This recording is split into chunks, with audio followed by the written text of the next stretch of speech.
Qalu innallaha salisu salasa.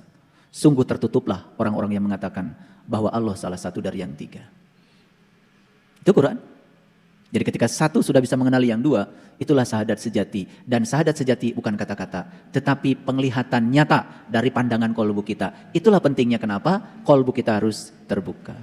Semua nabi, semua rasul, para sunan, para wali, para bijak, para suci mengajarkan yang sama.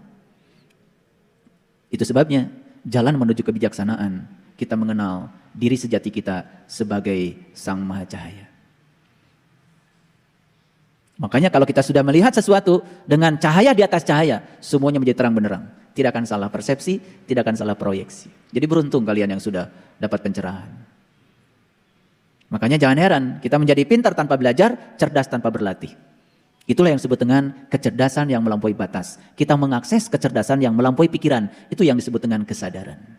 Duh, kalau sudah sampai di sini, semua itu membuat kita senyum saja. Tidak ada yang membuat kita harus murung. Ya, tidak ada.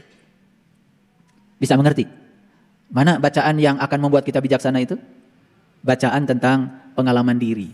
Perjalanan diri. Ketika kita sudah menemukan Yasin, maka kita akan bisa melihat bacaan diri, perjalanan diri. Maka itulah Isra kita, itulah perjalanan spiritual kita. Perjalanan spiritual itu bersifat komprehensif, universal. Semua perjalanan hidup sebetulnya perjalanan spiritual. Coba kita lihat ke belakang. Oh, dulu saya pernah hilang rumah saya karena saya ditipu orang. Oh, ketika saya ditipu orang, sebetulnya karena saat itu kesadaran saya rendah, saya masih bodoh. Saya tidak akan menyalahkan orang. Kalau saya masih ditipu orang, berarti saya masih bodoh. Yang salah adalah saya. Nah, orang-orang yang berkesadaran tinggi tidak pernah melihat keluar, selalu melihat ke dalam, selalu melihat ke dalam. Itulah bacaan yang bijaksana. Silakan kalian lihat ke dalam diri kalian akan menjadi bijaksana. Lalu kita akan melihat, oh tidak ada perjalanan yang buruk ya di masa lalu saya. Hari ini saya menjadi penuh cinta kasih karena dulu saya pernah banyak dibenci orang. Hari ini saya menjadi orang baik karena di masa lalu saya pernah dihadapkan pada orang-orang yang saya sebut tidak baik.